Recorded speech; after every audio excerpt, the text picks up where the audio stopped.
शगुफ्ता उर्दू हिस्सा 3 है। बीरबल के फैसले का सवालात हम पढ़ रहे हैं। सवाल नंबर 1 है कि लक्ष्मी चंद कौन था। लक्ष्मी चंद एक जमींदार था। बात सब होगी कौन था, तो एक जमींदार आदमी।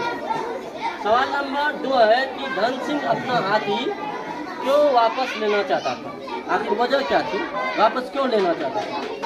जवाब नंबर 2 है इसका कि धन सिंह के बाप दादा की आखिरी निशानी थी, बाप दादा की सबसे आखिरी निशानी बच गई थी, उसके अलावा कोई निशानी नहीं था, इस वजह से वो वापस लेना चाहता था। सवाल नंबर 3 है लक्ष्मी चंद ने बीरबल से क्या फरियाद की। जब धन सिंह लक्ष्मी चंद को परेशान करने लगा तो लक्ष्मी चंद बीरबल से क्या फरियाद की। जवाब नंबर 3 है लक्ष्मी चंद ये फरियाद की कि हाथी जो है लंबे सफर की वजह से जानवर नहीं हो सका, जानवर नहीं होता, तबीयती मौत मरा, तबीयती मौत मरा। हम इसको जानबूझकर नहीं मारे, हम इसको अच्छा से देखभाल किए, फल खुराक भी दिए, लेकिन लंबा सफर चुके था और हाथी बुरा था, इस वजह से वो थक गया और क्या हो गया, जानवर नहीं हो सका, यानी वो सेहतमंद नहीं हो सका और क्या हो गया, मर गया। सवाल नंबर 4 है बीरबल ने क्या खुफिया पैगाम भेजा था धन सिंह को।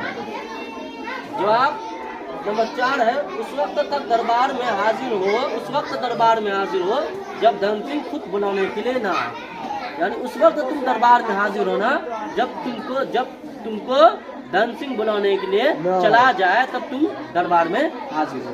झगड़े का फैसला किस तरह से हुआ, ये खुफिया पैगाम जो भेजा था। सवाल नंबर 5 है कि झगड़े का फैसला किस तरह से हुआ।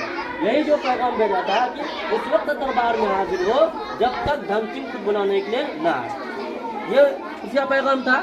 अब जवाब सवाल नंबर 5 का जवाब सुनो। जब धन सिंह लक्ष्मी चंद को बुलाने के लिए गया तो धन सिंह जब लक्ष्मी चंद को बुलाने के लिए गया तो लक्ष्मी चंद जो है दरवाजे के बगल में एक बर्तन के ऊपर दूसरा बर्तन रख दिया, है ना। धन सिंह ने कहा कि चलो बुलाने के लिए गया और कहा कि चलो फैसला का वक्त हो गया है, दरबार में तुमको बुलाया जा रहा है। तो लक्ष्मी चंद ने कहा आ जाओ, दरवाजा खुला।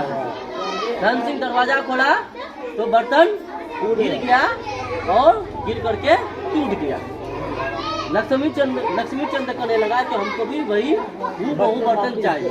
तो कहा कि खैर चलो दरबार में, तो दोनों दरबार में हाजिर हुआ। बीरबल ने फैसला किया कि तुम भी इसका टूटा हुआ बर्तन वापस कर दो।